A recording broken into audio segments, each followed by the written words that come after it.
Perkenalkan, nama saya Miliana Silmanggus, akrab dipanggil Mei. Saya dari Prodi PGSD semester 6. Saya mahasiswa aktif dari sebuah kampus, yaitu di STKIP Citra Bakti Ngada, yang berada di Kabupaten Ngada, Nusa Tenggara Timur. Selain saya memperkenalkan diri saya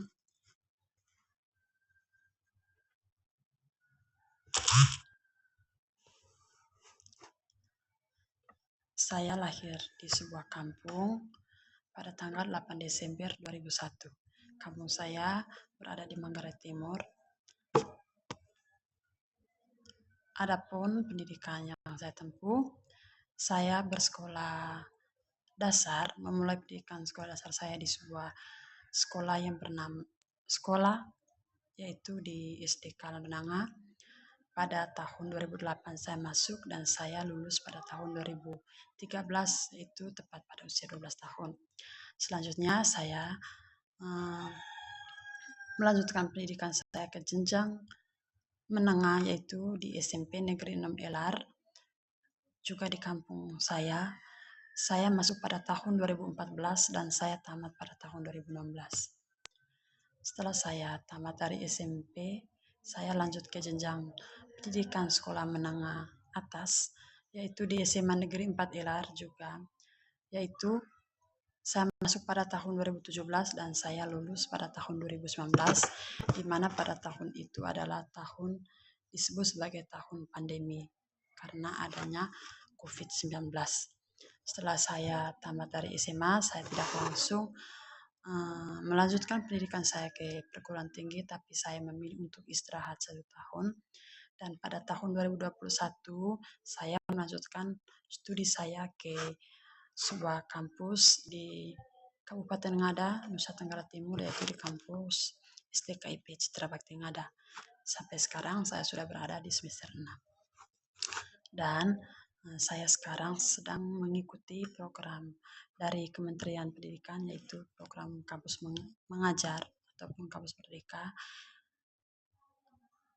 Dan saya mendapat tempat penugasan saya di daerah Kabupaten Ngada juga, yaitu di SOA, bertepatan di UPTD SDI Mangaruda.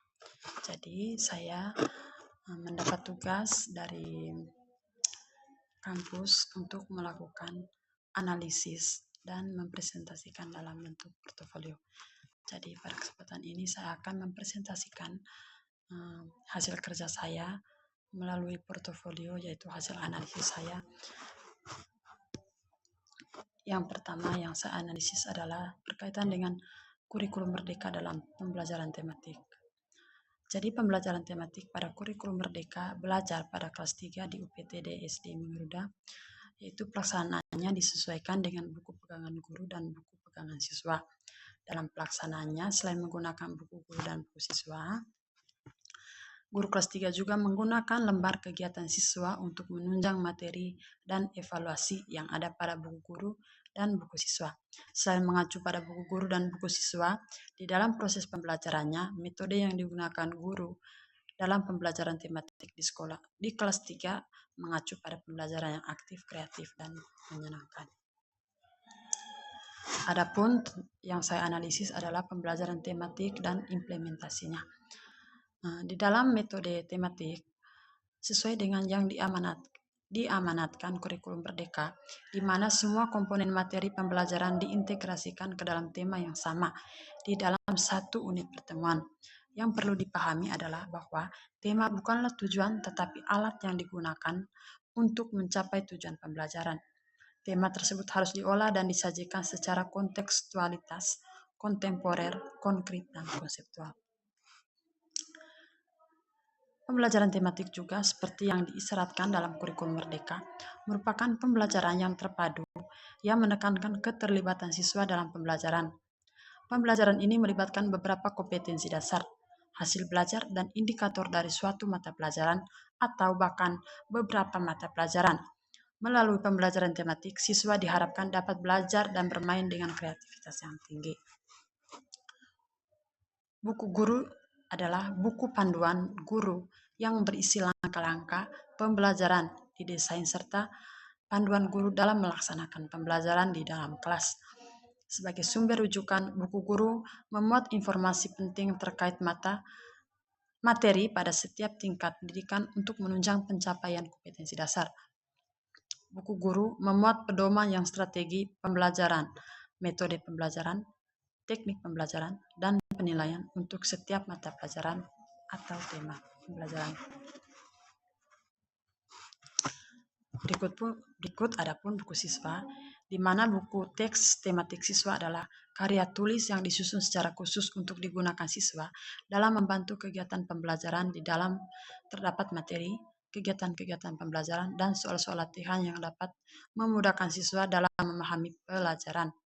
Buku siswa yang dimaksud dalam penelitian ini adalah buku guru kelas 3 dan kelas 1, yaitu buku guru kelas 3 dalam tema 1, yaitu indahnya kebersamaan. Buku siswa adalah buku panduan aktivitas pembelajaran yang diperuntukkan siswa untuk menguasai kompetensi di dalam buku tersebut. Kesesuaian substansi buku guru dan buku siswa dengan kompetensi inti dan kompetensi dasar memungkinkan tercapainya tujuan pendidikan nasional secara utuh. Sebaliknya, bila ditemukan ketidaksesuaian dalam buku tersebut, maka bisa dikatakan bahwa tujuan pendidikan nasional tidak dapat tercapai secara utuh. Kompetensi dasar merupakan kompetensi dari setiap mata pelajaran yang diturunkan dari kompetensi inti. Kompetensi dasar adalah kompetensi yang terdiri dari sikap, pengetahuan, dan keterampilan yang berasal dari kompetensi inti yang harus dicapai oleh peserta didik. Kompetensi dasar dijadikan acuan untuk mengembangkan materi ajar. Komponen penting dalam mencapai kompetensi inti dan kompetensi dasar adalah salah satunya itu buku ajar.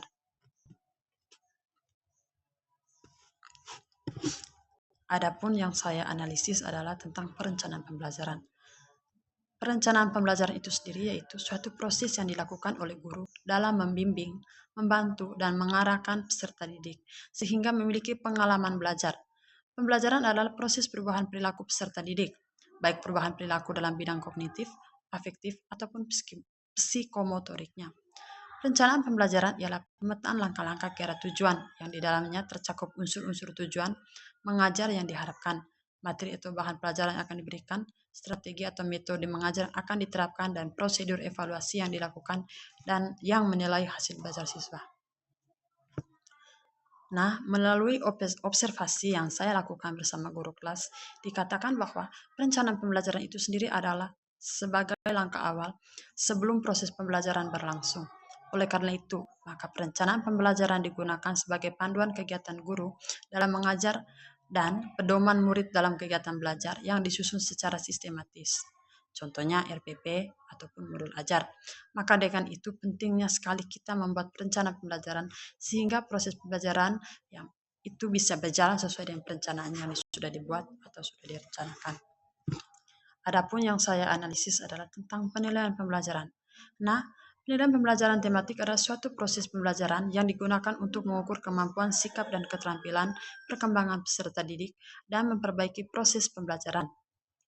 Penilaian pembelajaran dilakukan guru dalam proses pembelajaran yaitu menggunakan penilaian autentik. Penilaian autentik merupakan proses pengumpulan dan pengelolaan informasi untuk mengukur pencapaian hasil belajar siswa yang meliputi aspek sikap ataupun afektif, aspek pengetahuan atau kognitif, aspek keterampilan atau psikomotor. Penilaian hasil belajar pada kelas 3 dilakukan setiap kali seleksi pembelajaran di kelas dengan cara memberikan soal-soal yang pembelajaran. Penilaian pengetahuan biasanya dilakukan setiap hari. Penilaian sikap biasanya dilihat dari perilaku siswa sehari-hari. Sedangkan penilaian keterampilan itu tidak dinilai setiap saat, tetapi tergantung kompetensi yang ingin dicapai. Untuk rubrik penilaian sikap dan penilaian keterampilan sudah dimuat dalam buku guru.